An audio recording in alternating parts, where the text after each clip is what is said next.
Point में आपका फिर से स्वागत है। दोस्तों आज हम बात करेंगे, रिसेंटली आपने जो न्यूज़ में सुना होगा कि महिला आरक्षण बिल जो है लोकसभा के अंदर पेश किया गया था दोस्तों। और ये पेश किया गया था और इसकी क्या दलीलें थी, क्या ये कानून का रूप इसने लिया या नहीं लिया, और अगर ये कानून बनता है तो किस प्रकार से भारत के संविधान के अंदर ये जोड़ा जाएगा और इससे महिलाओं को जो है क्या फायदा होने की संभावना है। आज इन सब चीज़ों के बारे में हम बात करेंगे। इसके आगे हम बात करें कि महिला आरक्षण बिल जो है दोस्तों ये ज़रूरी क्यों है, इसका इतिहास क्या है और क्या क्या इसके रिकमेंडेशन है, क्या क्या इसमें प्रपोजल दिए गए हैं महिला आरक्षण बिल के अंतर्गत। तो आइए स्टार्ट करते हैं। तो दोस्तों जैसा कि आप सबको पता है, आपने न्यूज़ में सुना ही होगा, 18 सितंबर 2023 को दोस्तों 128वां संविधान संशोधक विधेयक है ये जिसको बिल के रूप में जो है दोस्तों पेश किया गया था। हमारे कानून मंत्री जो हैं श्री अर्जुन राम मेघवाल के द्वारा जो है लोकसभा के अंदर इनको जो प्रस्तुत किया गया था इस बिल को, महिला आरक्षण बिल को। और ये बिल क्या है दोस्तों, इस बिल का जो है मुख्य उद्देश्य दोस्तों ये था कि महिलाओं की भागीदारी जो है दोस्तों सरकार के अंदर में होनी चाहिए। जो हमारी लोकसभा और राज्यसभा जो है, हमारी लोकसभा और राज्यसभा के अंतर्गत महिलाओं को जो है कुछ सीटें ऐसे आरक्षित की जानी चाहिए। इसके अंदर उसने बोला है इस बिल के अंतर्गत कि 1/3 सीटें यानी 33% जो सीटें हमारी लोकसभा और विधानसभा की वो महिलाओं के लिए आरक्षित की जानी चाहिए। ये इस बिल को लाने का मुख्य उद्देश्य था लोकसभा और विधानसभा के अंतर्गत, यानी सभी राज्यों की जो विधानसभा है उसके अंतर्गत और लोकसभा और राज्यसभा जो हमारी संसद है, जो हमारी केंद्र सरकार है, उसके जो इलेक्शन होते हैं उसमें जो सांसदों की संख्या है उसके अंतर्गत 33% जो सीटें हैं महिलाओं के लिए सुनिश्चित की जानी चाहिए, आरक्षित की जानी चाहिए। इस बिल का उद्देश्य ये था कि महिलाओं की भागीदारी को जो है सरकार के अंदर में बढ़ाया जाए। तो आइए देखते हैं इसके बारे में आगे। किस बिल ने जो 4 प्रपोजल रखे थे कि इस बिल के प्रस्ताव जो क्या थे, इस बिल के अंदर क्या बोला गया था कि इस बिल के तहत जो है 4 प्रस्ताव रखे गए थे। उसके अंदर नंबर 1 जो पहला प्रस्ताव था वो क्या था कि दिल्ली विधानसभा यानी जो हमारी जो नेशनल कैपिटल है, जो यूनियन टेरिटरी है, यूनियन टेरिटरी की जो विधानसभा है उसके अंदर महिलाओं को जो है 33% सीटों के अंदर उसको आरक्षण दिया जाएगा इस बिल के तहत। दूसरा जो हमारी लोकसभा है और तीसरा हमारी जो राज्यसभा है, लोकसभा और राज्यसभा जो हमारा स्थायी सदन है जिसके अंदर हम इनडायरेक्टली वे से जो हमारा जो है चुनाव होता है, और लोकसभा जिसके अंदर हमारा डायरेक्ट जो इलेक्शन होता है, इलेक्शन के द्वारा जो है इसके सांसद चुने जाते हैं। तो इन दोनों के अंदर भी 33% सीटों में जो है महिलाओं को आरक्षण दिया जाना चाहिए। अगला इसका जो रिकमेंडेशन थी, इसका प्रपोजल क्या था कि बिल जो है जब ये कानून बन जाएगा, कानून बनने के 15 साल के बाद 15 साल तक ये लागू रहेगा और 15 साल के बाद इसके ऊपर पुनः विचार किया जाएगा कि इसको आगे बढ़ाया जाए। महिलाओं की भागीदारी या सुनिश्चित हो चुकी है या इसको जो है कुछ दिन तक और चलाया जाना चाहिए, इस बात के ऊपर इसका जो है रिव्यू लिया जाएगा। बाद में इसको 15 साल बाद जब ये लागू हो जाएगा, उसके लागू होने के 15 साल बाद, यानी मोटा मोटा हम मान सकते हैं कि 3 योजनाओं के बाद, कि 3 बार 5 साल में एक बार लोकसभा के इलेक्शन होते हैं, तो 3 योजनाओं के बाद जो है दोस्तों 3 बार लोकसभा की इलेक्शन होने के बाद इसको जो है फिर से संसद के अंदर पेश किया जाएगा और विचार किया जाएगा क्या इसकी जरूरत हमें उस समय होगी या नहीं होगी। तो ये इस बिल की जो है रिकमेंडेशन थी दोस्तों। आगे हम देखते हैं कि ये महिला आरक्षण बिल ऐसा नहीं है दोस्तों कि आज ही पारित हुआ है ये, या आज पहली बार ही इसको पेश किया गया है, या मतलब कि बीजेपी सरकार ने ही ये पहली बार कदम उठाया है, ऐसा नहीं है। इसके अगर हम इतिहास में जाकर के देखते हैं तो 81वां संविधान संशोधन विधेयक था जो महिला आरक्षण बिल से संबंधित था। 1996 के अंतर्गत 12 सितंबर 1996 को जो HD देवगौड़ा की सरकार थी उसके द्वारा भी महिला आरक्षण बिल, जो महिला आरक्षण विधेयक है, वो संसद में पेश किया गया था, परंतु ये पारित नहीं हो चुका था। क्यों पारित नहीं हो सका? क्योंकि उस समय जैसा कि आप सबको पता है कि गठबंधन की सरकार थी और गठबंधन की सरकार में काफी मुश्किल होते हैं ऐसे कानून बनाने जिसके ऊपर जो है दोस्तों मतभेद होते हैं आपस में। उसके आगे हम देखते हैं तो अटल बिहारी वाजपेयी की जो 1998 की सरकार थी, उसके बाद 1999 में, 2002 में, 2003 और 2004 के अंदर भी इसको पेश किया गया, लेकिन उस समय भी ये बिल पारित नहीं हो सका, उस समय भी ये पास नहीं हुआ, एक कानून का रूप इसने नहीं लिया।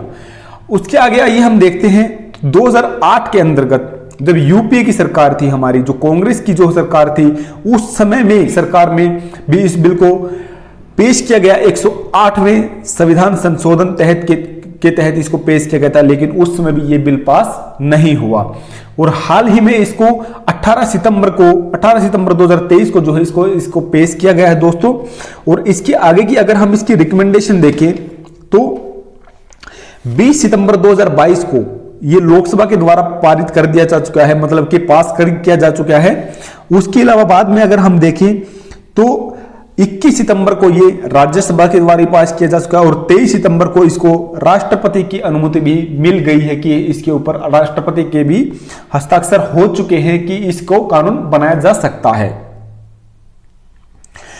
अगर हम बात करें दोस्तों कि वर्तमान में महिलाओं की जो राजनीतिक आरक्षण है उसका क्या स्टेटस है, मींस कितना उनको अभी वर्तमान में आरक्षण मिला हुआ है, और उनकी अगर हम देखें कि वर्तमान में कितनी महिलाएं हैं जो हमारे लोकसभा और राज्यसभा में सांसद हैं, यानी उनकी फिलहाल भूमिका क्या है, तो ये देखते हैं।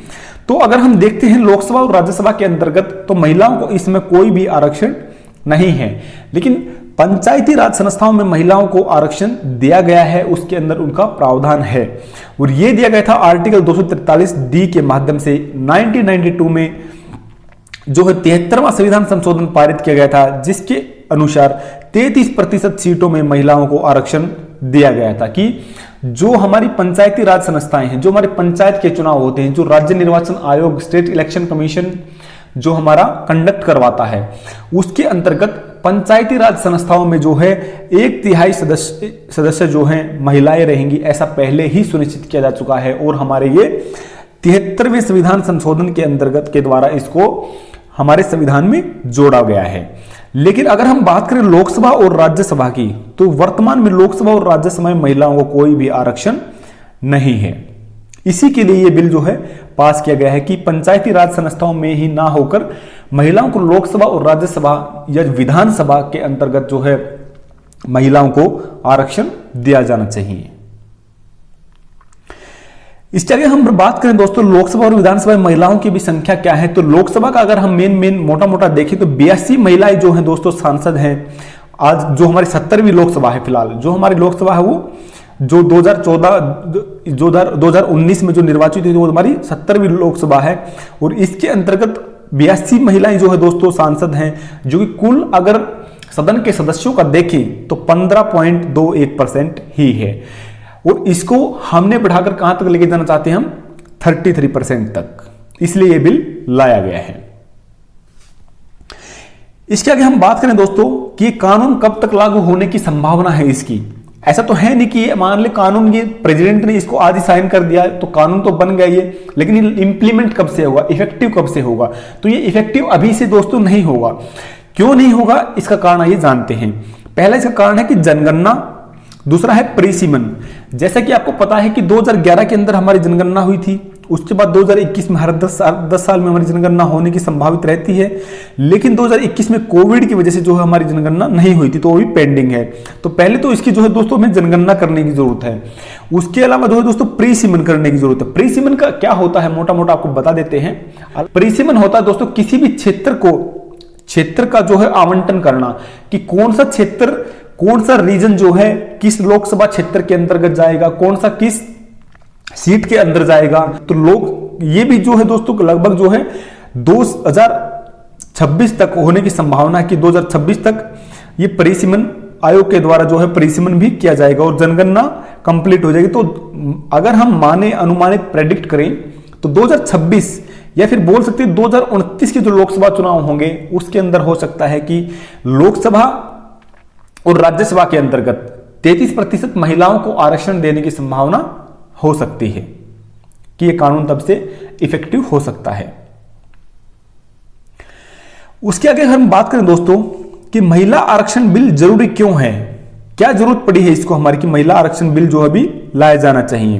तो पहला दोस्तों इसके अंदर यह है कि इससे क्या होगा कि महिलाओं की सामाजिक और आर्थिक स्थिति में सुधार लाने के लिए ही बहुत जरूरी है। जैसा कि हम देख सकते हैं अपने देश के अंदर इस सर्वे के अकॉर्डिंग 50% से ज्यादा जो महिलाएं हैं वो लगभग हाउसवाइफ ही हैं, और इससे उनकी जो है दोस्तों सामाजिक और आर्थिक स्थिति में ज्यादा सुधार नहीं देखने को मिलता है। देश की जीडीपी में ज्यादा उनका जो कंट्रीब्यूशन है वो इतना देखने को नहीं मिलता। इससे जब महिलाएं सरकार के अंदर आएंगी, कि मतलब उनका रिप्रेजेंटेशन सरकार के अंदर बढ़ेगा।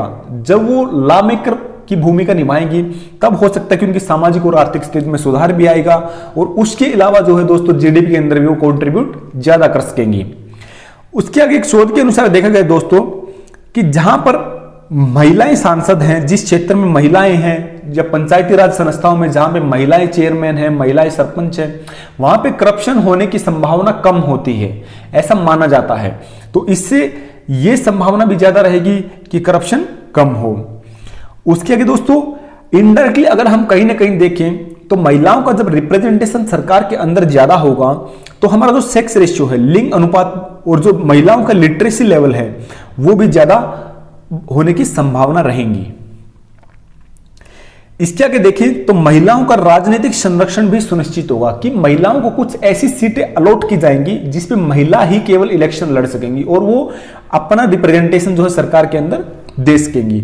तो मतलब महिलाओं को एम्पावरमेंट करने के लिए दोस्तों ये जो बिल है, ये जो कानून है, ये बहुत जरूरी है।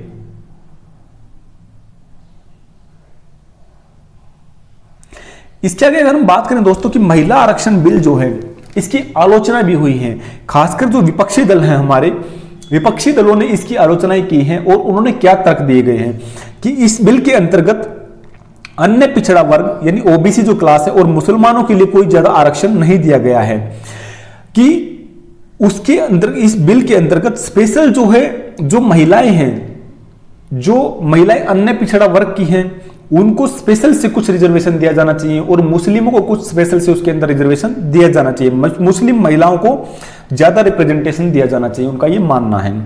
दूसरा ये बोलते हैं, विपक्षी दलों ने ये आरोप लगाया कि बीजेपी सरकार का ये जुमला है और ये अभी से इफेक्टिव नहीं होने वाला, और आगे कब ये इफेक्टिव होगा, कब ये कानून बन के लागू होगा, कब महिलाओं को इसका लाभ मिलेगा, इसकी कोई सुनिश्चित तारीख निश्चित नहीं की गई है। तो ये बीजेपी सरकार का एक जुमला है। बीजेपी सरकार खाली वोट बटोरने के लिए इस जुमले को लेकर के आई है, इस बिल को लेकर के आई है।